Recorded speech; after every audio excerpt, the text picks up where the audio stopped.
Fuck, this shit's hot, dude. Dang, what's up? Back at it like a crack addict. You know how it goes. Motherfucker's always in the hospital now.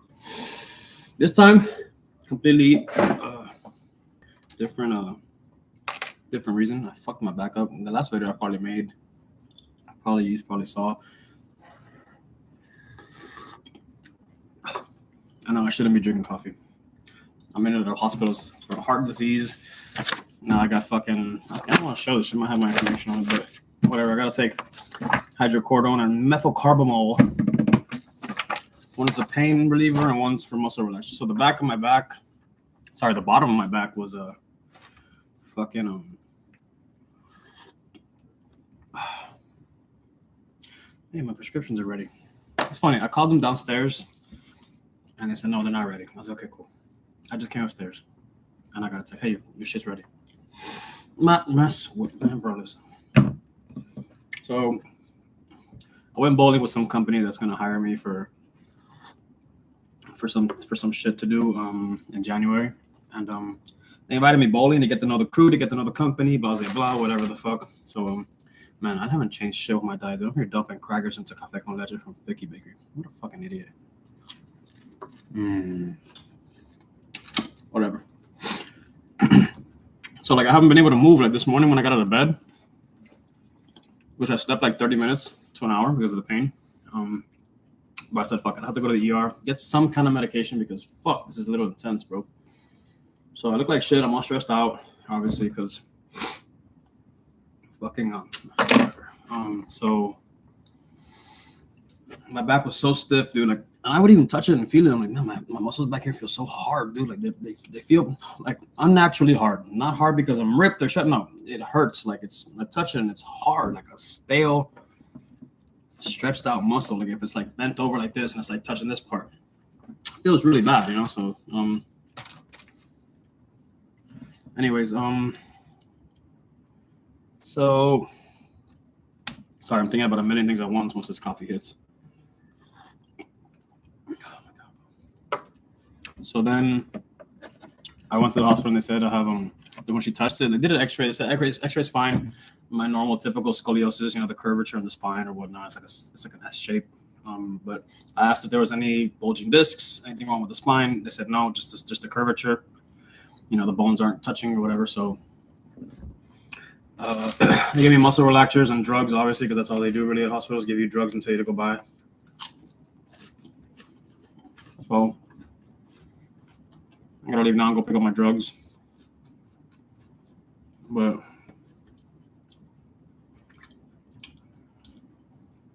they said because of the heart medication I'm taking, they couldn't give me any injections for pain at the hospital. It sucks because I'm in fucking excruciating pain. And the problem is, because I was having this pain, I didn't go to the gym. Actually, let me just rephrase that. I didn't want my training or my injury to affect my son's training. So I said, fuck it. You know, I'm still going to take you to the gym. We're going to work out. But it's like I said in my last video, man, like it's fucking impossible for me to go to the gym and watch everybody getting a pump, including my son, and me sitting here coaching him, and me not do nothing. So I think the fact that I continue to work out, it's like prolonging the recovery period of the injury. So I know it's not helping. I know it's stupid, but people who use the gym for more than just physical attributes, it's hard for them to detach from the gym, especially when I've been going to the gym 5 to 6 days a week for the past like 2-3 years, bro. Ever since like I broke up with this girl, like we broke up, and it's like the greatest thing to use.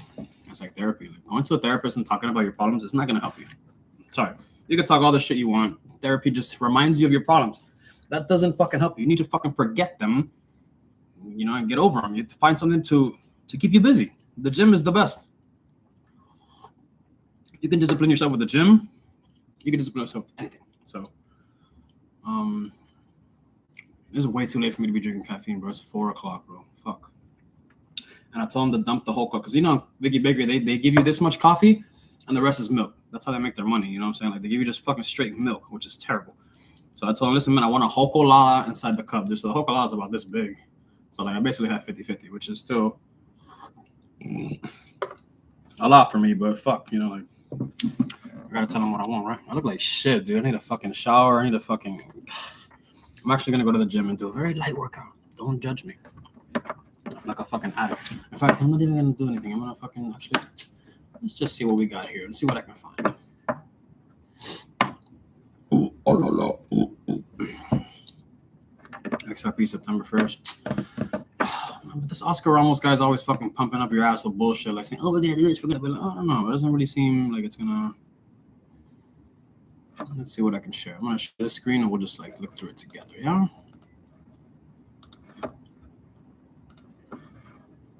Boozle. All right, the peptides actually build muscle faster. Walgreens is calling me. Hey guys. Hi, this is Walgreens. We have details about some prescriptions that are ready for Sol Gordo. To opt out of automated pharmacy calls, press 7. Bye. I wonder how much that's just gonna cost me. Like fucking another $100, bro.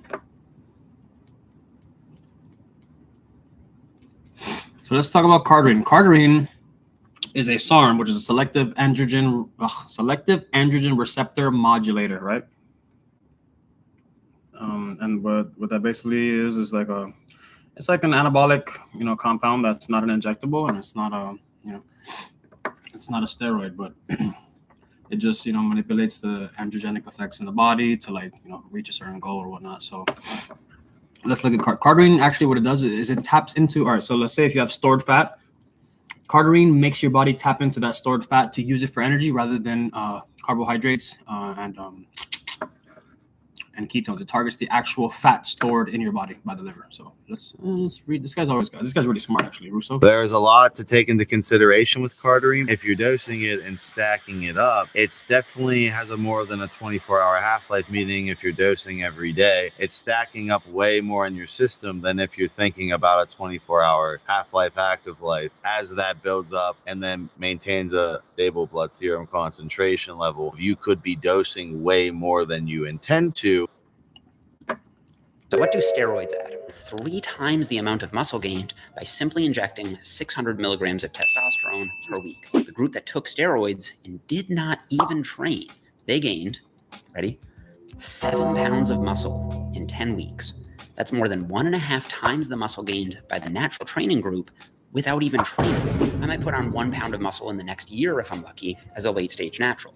These guys put on 1 pound of muscle per week by taking 600 milligrams of test. Oh, I guess I should also mention, they didn't lift weights in this study. This guy gained more muscle in 5 months of juicing than I did in 15 years of natty training. So what do steroids? Did this nigga really just say natty training, dude? This guy's known for being on compounds and like he fucking works out with Larry Wheels and shit. Like, really? Bro, dude, I'm so sick of these faggot ass influencers fucking always saying, "Oh, I'm natty and I've been working out for 20 years." Shut the fuck up, man. That shit is so fucking washed up, dude. Like, god damn it, man. Who the fuck actually believes these idiots? I gotta give up bread. I gotta give up ice cream. Nobody. I don't care who you are. Nobody liked pasta, ice cream, and sweets more than me, man. There's this quote by Kate Moss where she says, "Nothing tastes better than being skinny." I modified her quote, "Nothing tastes better than feeling amazing." And it was so easy once I got into this to give all that stuff up that I would never go back. I'm eating different than most of my family, my kids and stuff like that. I'll go in and I'll look at stuff that I loved and I look at it and I go, damn, that looks good. But I know what it's going to do to me. Amen. And I know how that's going to make me feel. And it doesn't taste that good that I would want to feel that way again. Can you get up so I can go? Bro, I got one more set. Grant, was that not 5 or 6 right? This is my favorite Adam Sandler story. I heard from Bennett Miller. Oh, really? Yeah. Yeah. You were at NYU, and it was an acting coach, I believe, or acting professor. Acting professor, yeah. Okay, and he said to you, "I want to take you out for a beer." Is this how he took you out for a beer? Yeah, something like this that. This is what I'm told. He took you out for a beer. Right. You guys went to a bar. Right. And he kindly said to you, "Yes. Think about something else." Exactly. Listen, you got a heart, but you don't have it. You don't have it. Yeah, right. Choose another path. Yeah. Truth. That is, it It was like that. This is just what. There's a second part to the story. Yeah. Oh, right. This is And Bennett reminded me of this. This is why it's my favorite Adam Sandler story, and I think it says a lot about you. That you ran into him at the heights, you know, when you're getting the ultimate payday, and you're with a bunch of friends, and you run into him out at a bar. Yeah. And anyone would think that's the opportunity where you go, you know, you rub it in his face. And reportedly, what you did was you said hi, and you introduced him to your friends, and you said, "This is the only teacher to ever buy me a beer." Something like that. That's right. Yeah. True? Yeah. I love Of course. That's cool. Dude, I stopped seeing my therapist. Do you ever think you have big calves? You don't. Lee Priest does. What on God's green earth is that? His calves and forearms are like from another person who was like, Trains that shit, dude. Like, straight up. Everybody talks about, oh, calf day, forearm day. Nobody does that shit, dude. I don't got time for that.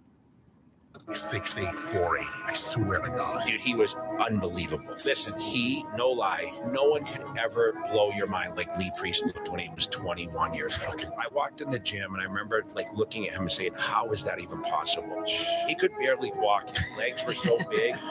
Anyone the freakiest bodybuilders you've ever seen in real life cannot tell you how crazy Lee Priest was. Everyone at school was calling Lee a faggot. And, your dad's a fag. And when Lee started bodybuilding and he was shaving his legs, oh, yeah, you're just going to be like your dad, you're going to be a queer. And the taunting and the hurt that he went through, he was sort of the class clown. And that really hurt Lee.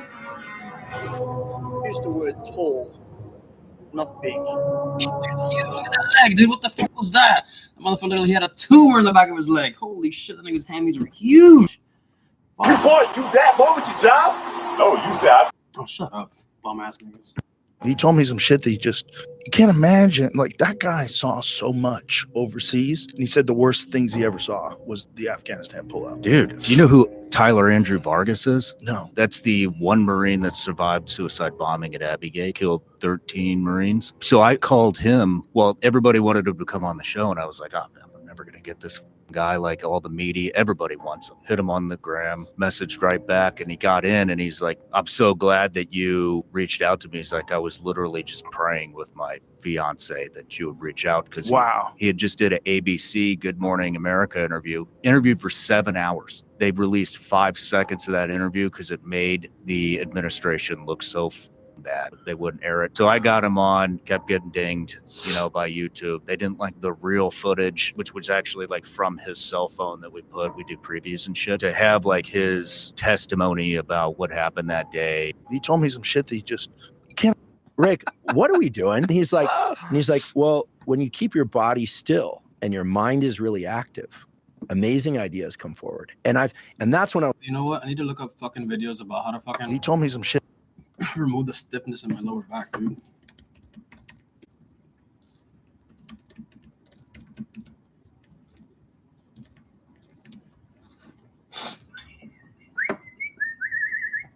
Instant lower back and pain relief. Instant? I don't know about that. Oh, that shit don't Here's a really easy way to get instant lower back and hip pain relief. Start seated, whatever side that you're having pain. Let's say it's our right side. You're going to take that side's ankle and place it over your other side's knee. So when you look down, it should look like a figure 4. If this position is really hard to get into, to make it easier, straighten your other leg like this, put your ankle over your shin, grab your pant leg or in front of the shin, slide it up into position just like this. So what we're going to do is take this knee and drive it down towards the floor as much as we can. Do not take your hands and press down into it. That can cause irritation.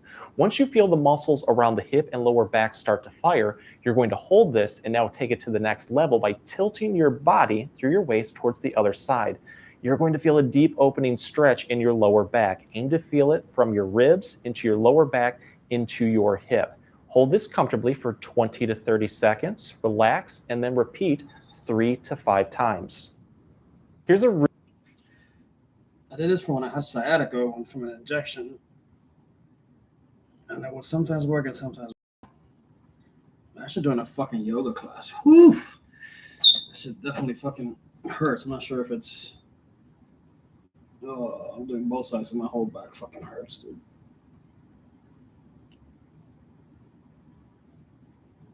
Oh, I gotta start stretching more, man. I don't stretch at all.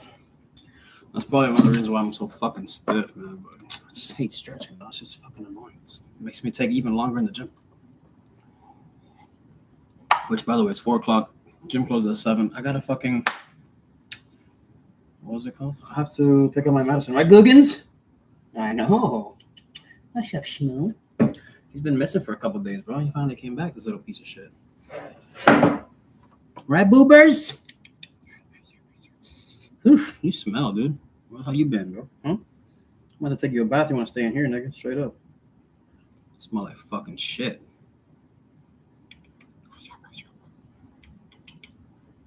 Hey. Hey, you. But I got a shower and stuff. And I mean, let's see what else I got. Do you want to know the biggest lie about lower back pain relief? Well, here it is. And you see this happen all the time as people go, oh, my lower back hurts. I need to stretch my lower back. And they come into this rounded front bend position like this. And I'm here to tell you that while this may give you some temporary relief, this is going to make the problem worse. Here's why. One of the most common reasons why people have lower back pain in the first place is because the discs of the spine are compressing the nerves that innervate between each piece of the spine. And when we round our back forward and round our back backwards, we're actually causing more compression and irritation on these discs. Now, like I said, temporarily, as you bend forward, you might create some relief on the back, but then as you stand back up, you're gonna come back to compressing those discs and those nerves again. So instead of trying to do a front bend and rounding your back because you think your hamstrings are the problem, then you need to stretch a different muscle altogether to help relieve that lower back pain. You see this muscle right here? This is your psoas muscle. And what this does is it connects your hip into your lower back. And if it's— God, his breath smells. Oh, fuck. Fuck, you been eating, dude? Oh. What the fuck was that? Holy shit. I can still smell it. It's like stuck on my nose. I gotta blow my nose. Ah!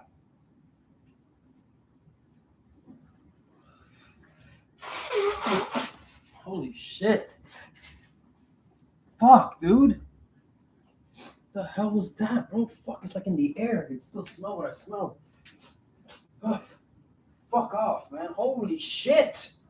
Something fucking die in your mouth? Goodness, bro. Holy fuck. Damn, son. I'm sorry. I didn't mean to make you feel like that, but Jesus. Fucking A, man. It's tight, it's gonna pull your pelvis into this position, which is gonna cause— Hold on. So instead of trying to do a front bend and rounding your back because you think your hamstrings are the problem, then you need to stretch a different muscle altogether to help relieve that lower back pain.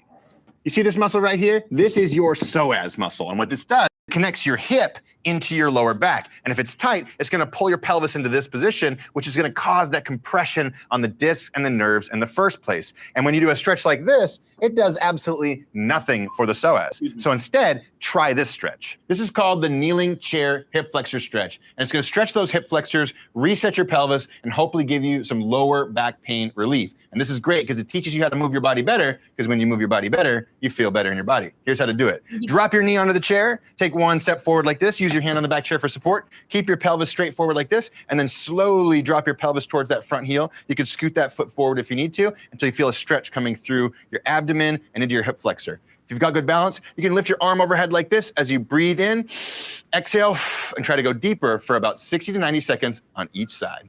Sounds good to me, bro. I'll try all this out after the gym after I go destroy my back somewhere. All right, I'm gonna stop this because fuck, that shit smelled so bad, bro. Good Christ.